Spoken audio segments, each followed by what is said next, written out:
I need to take my dog for the walk. But when am I... Have I fed my dog?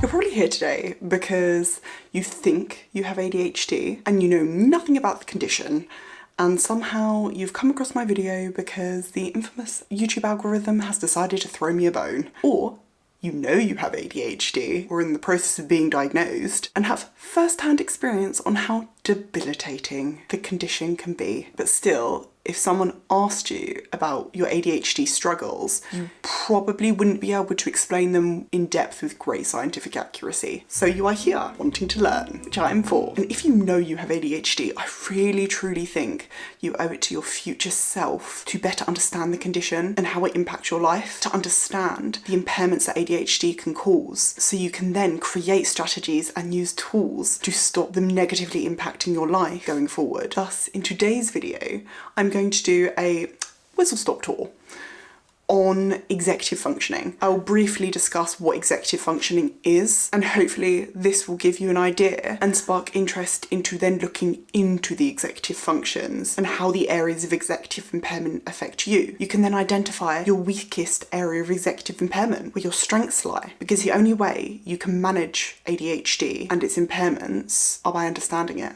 How can you manage something you don't understand? And a quick disclaimer, I'm not a physician, I'm not a therapist. Everything I say and discuss in this video is purely from anecdotal evidence, personal experience, and that which I've read within the scientific literature. And I will try to explicate the more recent findings and the many perspectives on the topic to the layman's audience, which I think sometimes experts struggle to do because they have such extensive amounts of knowledge within their niche or their area of research that I don't think they can very easily translate it in a more straightforward fashion.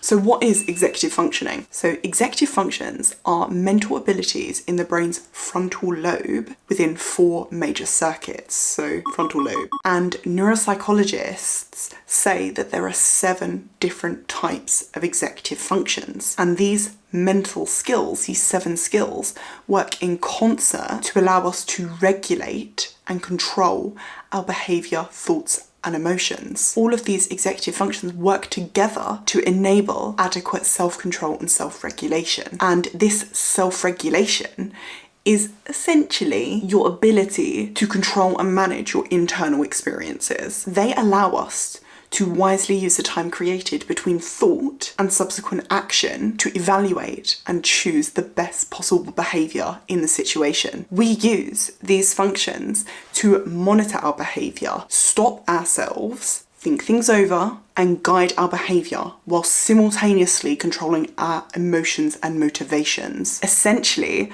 we use these functions to control present actions, manipulate them to optimise our success in attaining our future goals. And I will explicate the role of these executive functions using the analogy of an admin team within a large business organisation, where the prefrontal cortex, or the frontal lobe, where all of these executive functions are, represent the brain's admin team. Essentially, these executive functions in the frontal lobe are our brain's admin team. They are the management team of all of the information that goes into our brain, into our mind. They organise the information in our mind, they prioritise tasks, they self-regulate, they break large tasks into their subcomponents, where all of these jobs done by these functions are really about the management of receiving information. They are how we organise, hold, how we act on the information coming into our brain. And if you think of the brain as a business where different parts of the brain parallel various departments, you can better compare the differences in function between a neurodiverse brain and a neurotypical brain. And this is why I love using the analogy of an admin team, because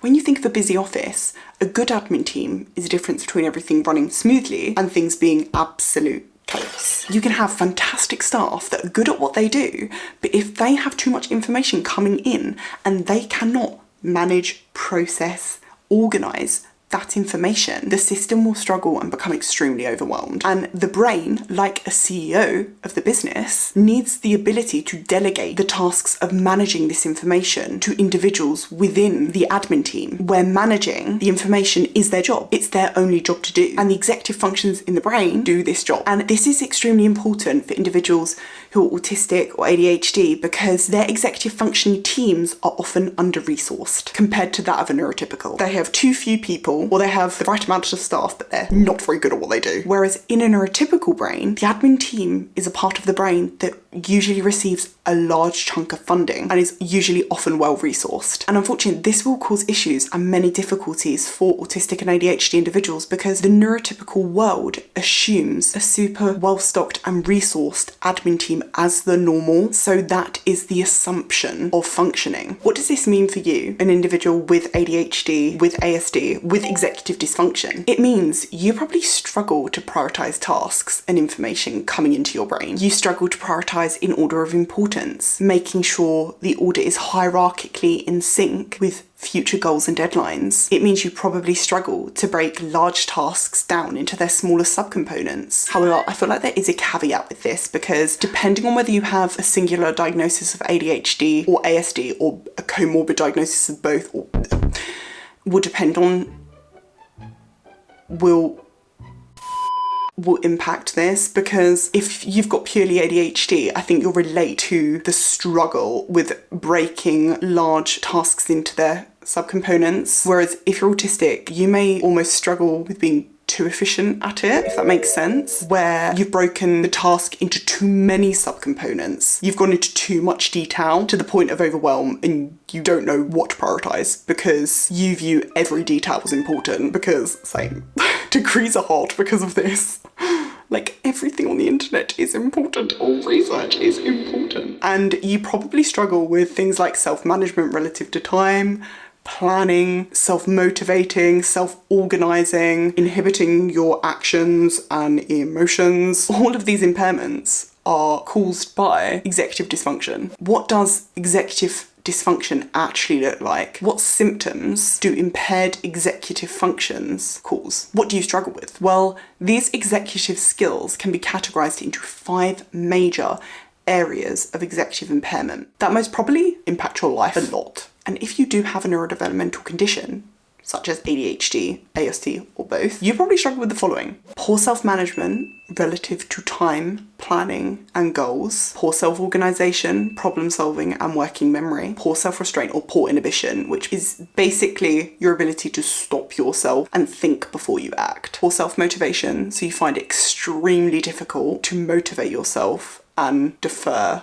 gratification, and poor emotional self-regulation. So are you emotionally volatile? Do you react before you think? And this is why your strength profile and area of worst executive impairment will be different to your neighbour with ADHD, for example, because different circuits in the brain that influence these functions diverges from the neurotypical standard to different extents between individuals. And each executive function within an individual will diverge from the neurotypical standard of functioning to varying extents. This is why ADHD can manifest so differently between each individual. One individual's worst executive impairment may lie within the area of emotional regulation, whilst another, that might be their strongest executive function, and their worst or weakest area of executive impairment lies within working memory. And this is what annoys me when people are so tunnel vision regarding how ADHD can present in an individual. As a society, we have siloed a small amount of very specific symptoms and a presentation to a condition, but no brain is the same. So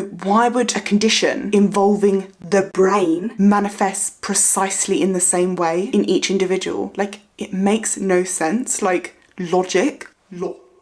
I'm being arrogant, I need to stop. And I want to just draw attention to the fact that this is a very, very complex area of research, and there is so much detail I need to elaborate on, which I have not, for ease of understanding. So please be aware of that. And I want to just finish with my quick take on why I wouldn't say I like the name ADHD and what I think a more proper term would be. We know ADHD is poorly named as an attention deficit disorder, which breeds massive misconceptions and harmful, inaccurate stereotypes. An attention deficit infantilizes an ADHD individual's struggles and minimises their impact on their life. All you need to do is speak to an individual with ADHD or ASD, both illicit executive dysfunction or executive impairments, in order to recognise the debilitating impact these impairments can cause on their life, how hard it makes managing daily life tasks and just living. It would be way more accurate to name the condition something like executive dysfunction disorder, or better yet, executive dysfunction spectrum disorder. Why? Because the drivers of ADHD symptoms that we see and associate with the condition are surface level symptoms. The symptoms of distractibility, inattention, impulsivity, they are all rooted in the impairment of these executive functions. And whilst we continue to name this condition with its present term, people are going to cling on to those surface level symptoms and never understand the root drivers of the symptoms. And this will perpetually hurt the neurodiverse individuals. For example, a person with ADHD may exhibit inattention and distractibility in a busy room with a lot of surrounding stimuli. But if they are talking to a social partner and they become distracted by whatever's going on around them, this is not fundamentally concerned with their ability to attend to the stimuli. It is not a perceptual difference. You perceive the distracting stimuli in the same way a neurotypical would, unless you have multiple sensory aversions because you're autistic. But the actual issue is their inability to resist the urge to attend to it. This is not a deficit in attention. This is an inhibition problem. This urge and ability to resist attending to the stimuli is found within the impairment of the executive function of self-inhibition, the ability to stop yourself, to stop thought and think before you act. That is impaired within ADHD. Thus, the impaired executive function of inhibition is creating the symptom of inattention and distractibility. Do you see what I'm saying? Like, do you kind of get where I'm coming from? I hope you do. I really hope I make sense. I don't mean to be a negative Nelly, I don't know why I said that, I hate that. But I'm just fed up of certain individuals, mainly neurotypical, questioning the legitimacy of neurodiverse individuals' struggles because of their lack of understanding toward the condition and their ignorance toward learning about it, reading about it. But I can also flip my perspective, and I do realise not everyone has the capacity to learn and read and research around this subject. Not everyone has the time, and some people may not have the capacity to prioritise it. I do get it. Please don't think I am neglectful regarding my privilege in the fact that I do have the capacity and the time to fit reading and researching autism and ADHD for myself. I am very privileged to be in that position, and I know a lot of people don't share that same privilege, hence why I'm actually here trying to condense some of the extensive amounts of information so everyone can use it to aid their life. However, I'm going to end the video now, and as always, please comment if you found this helpful or not. Really helps me out. And if you have anything specific you want me to cover, never hesitate to comment. I'd love recommendations, because at the moment I feel like I'm shooting blind. I don't know what people like and want. Regardless, I hope you found some value in what I had to say, and as always, if you can tolerate consistent inconsistency, subscribe, and I'll see you in the next video.